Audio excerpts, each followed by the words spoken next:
মৌলভীবাজারের শ্রীমঙ্গল উপজেলায় এক অস্বাভাবিক আচরণকারী শিয়ালের ধারাবাহিক কামড়ে ১৬ জন আহত হওয়ার ঘটনায় কয়েকটি গ্রামে চরম আতঙ্ক ছড়িয়ে পড়েছে। মঙ্গলবার বিকেল ৫:৩০ থেকে বুধবার দুপুর ১২টা পর্যন্ত আশিদ্রোন ইউনিয়নের শঙ্করসেনা, ফটকি, রামনগর ও সিন্দুরখান ইউনিয়নের সাইটুলা এবং হুগলিয়া গ্রামে এই আক্রমণের ঘটনা ঘটে। স্থানীয়রা জানান, হঠাৎ করেই একটি শিয়াল গ্রামাঞ্চলে ঘুরে বেড়াতে শুরু করে এবং সুযোগ পেলেই পথচারী বা বাড়ির সামনে থাকা মানুষদের ওপর ঝাঁপিয়ে পড়ে।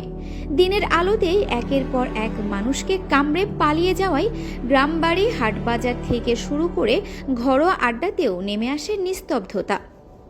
এ সময় শ্রীমঙ্গল উপজেলার শঙ্করসেনা গ্রামের আমেনা বেগম, নূরে আলম ফেরদৌস, মামুন মিয়া, রাহিদ মিয়া, রেহানা আক্তার, হোসাইন আহমদ, সুমন মিয়া, মোহাম্মদ আতিকুল ও নাইম মিয়া, ফটকি গ্রামের নাজমা বেগম, লুবনা বেগম, রনি কুর্মি, আব্দুল মোমেন, পিয়ারা বেগম এবং হুগলিয়া গ্রামের সাজনা বেগম।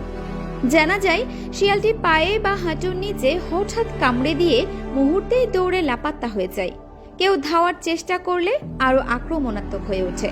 শ্রীমঙ্গল উপজেলা স্বাস্থ্য কমপ্লেক্সের আবাসিক মেডিকেল অফিসার ডাক্তার মৌমিতা বৈদ্য বলেন, মঙ্গলবার বিকেল থেকে বুধবার দুপুর পর্যন্ত শিয়ালের কামড়ে আহত ১৬ জন হাসপাতালে চিকিৎসা নিয়েছেন।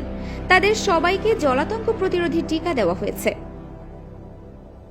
এদিকে বন্যপ্রাণী ব্যবস্থাপনা ও প্রকৃতি সংরক্ষণ বিভাগ, সিলেট সদর দপ্তর মৌলভীবাজার এর সহকারী বন সংরক্ষক জামিল মোহাম্মদ খান বলেন, শিয়ালটি জলাতঙ্কে আক্রান্ত হতে পারে বলে প্রাথমিকভাবে ধারণা পাওয়া গেছে। আমরা ঘটনাটি গুরুত্ব সহকারে দেখছি। শিয়ালটিকে শনাক্ত করে মানুষের নিরাপত্তার স্বার্থে প্রয়োজনীয় ব্যবস্থা নেওয়া হবে। হঠাৎ এক বন্যপ্রাণীর অস্বাভাবিক আচরণ পুরো এলাকার স্বাভাবিক জীবনযাত্রা থমকে দিয়েছে। আক্রমণে আহতদের চিৎকার, পরিবারগুলোর আতঙ্ক আর গ্রাম জুড়ে নেমে আসা অস্বস্তিকর নীরবতা, সব মিলিয়ে শ্রীমঙ্গলে এখন এক অদ্ভুত ভয়াবহতার আবহ। আরেফিন ফারহা, মৌলভীবাজার টিভি।